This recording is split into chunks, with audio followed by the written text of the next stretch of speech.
name is Xiaxia Gao from the Nanotechnology User Facility at University of Washington. Today, we are going to operate the transmission electron microscope. The model is FEI Tech9 F20. In a transmission electron microscope, an electron beam from the electron gun passes through an electromagnetic condenser lens, through the sample, through an objective lens, and then down to a phosphor screen or CCD camera. The condenser lens controls the size and intensity of the beam hitting the sample. The objective lens controls the magnification.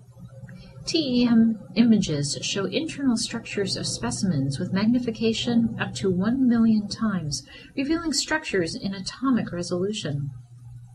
The first step is to prepare the sample and mount it in the holder. Remove the cover tube from the single tilt holder. Insert the tool into the hole and gently lift the clamp. Place tissue paper beneath in case the sample falls off. This sample has gold nanoparticles on a copper grid. Place the side with the particles facing down inside the specimen carrier. Gently lower the clamp. Replace the cover tube.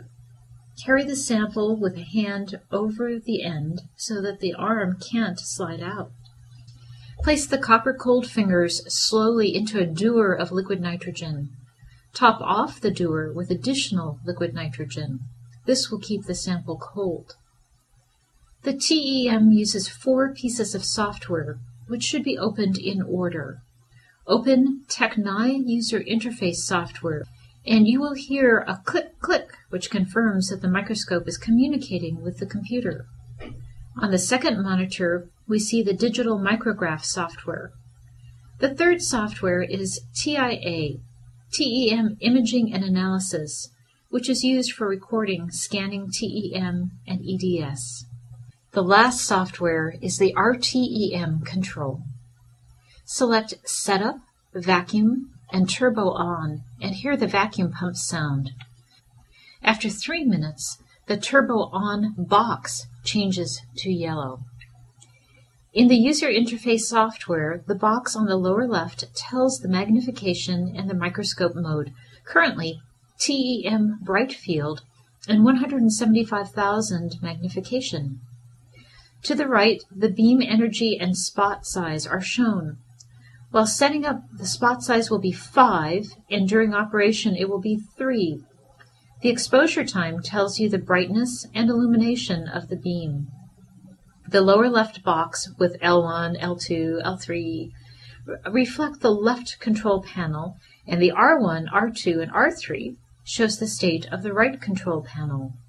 The multifunction controls are used for several functions in different modes. In the right bottom box, select Vacuum Overview to show the status of the vacuum system and valves. Now the Turbo On button is yellow, indicating the turbo pump has reached its full function and the TEM is ready to receive the sample. Take the holder out of the support. Place the little pin on the holder in the 5 o'clock position with a twist adjustment. The light goes on, the valves are opened, and the pump evacuates the sample chamber. You must wait for several minutes until the light goes off, or you could crash the vacuum. You must also tell the computer that it is a single tilt holder so that the holder can be controlled with a joystick. When the light goes out and the airlock status changes to column valves, the sample chamber has been evacuated. Now turn the holder counterclockwise and hold it as the vacuum sucks the holder slowly in. Now turn off the turbo pump. After the holder has been inserted, the vacuum in column should read 6, and you can start to adjust the beam.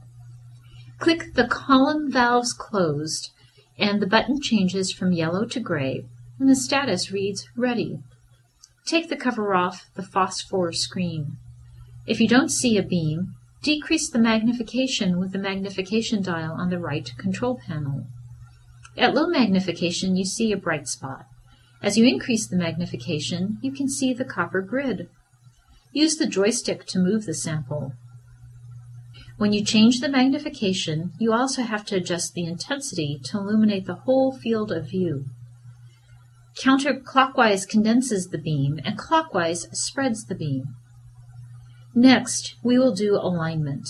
Use the trackball to move the beam to the center, spread the beam, increase magnification, and then condense the beam.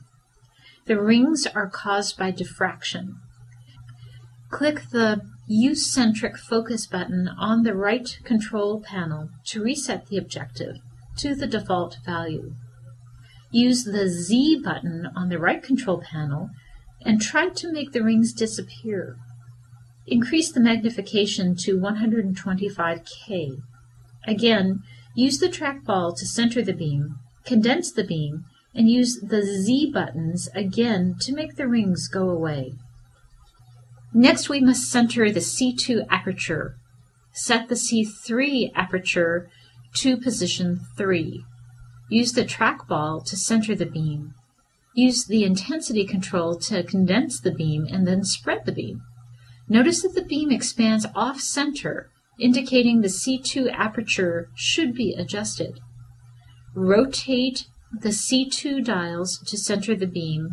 One dial moves it in the X and the other dial moves it in the Y direction. Again, condense the beam with the intensity button and open it to confirm that the beam remains on center. Next, we adjust the condenser stigmation. Click on Tune and Condenser from the Stigmator menu. Use the multifunction knobs, MF, on either side of the scope to adjust the condenser stigmation in both X and Y directions to ensure the beam is round and expands concentrically. After you are finished, be sure to click None, otherwise the multifunction will continue to control the stigmation. Now we do direct alignments. Select Tune, User Interface, Direct Alignments, and Beam Tilt PPX. Notice that there appears to be two beams. Adjust multifunction X and Y until the two beams merge to one. Click Done to save this setting. Repeat the beam tilt PPY and adjust the multifunction X and Y knobs until there is one beam image. Select Beam Shift and center the beam with the multifunction key, and then click Done. This saves the position of the beam so it can be recalled later if it gets lost. The trackball position cannot be saved. Select Rotation Center. The beam begins to wobble and the image moves. Adjust the multifunction dial until the movement of the image is minimized and the edge appears simply to go in and out of focus. Click Done to finish the direct alignments. Click Gun, FEG Registers.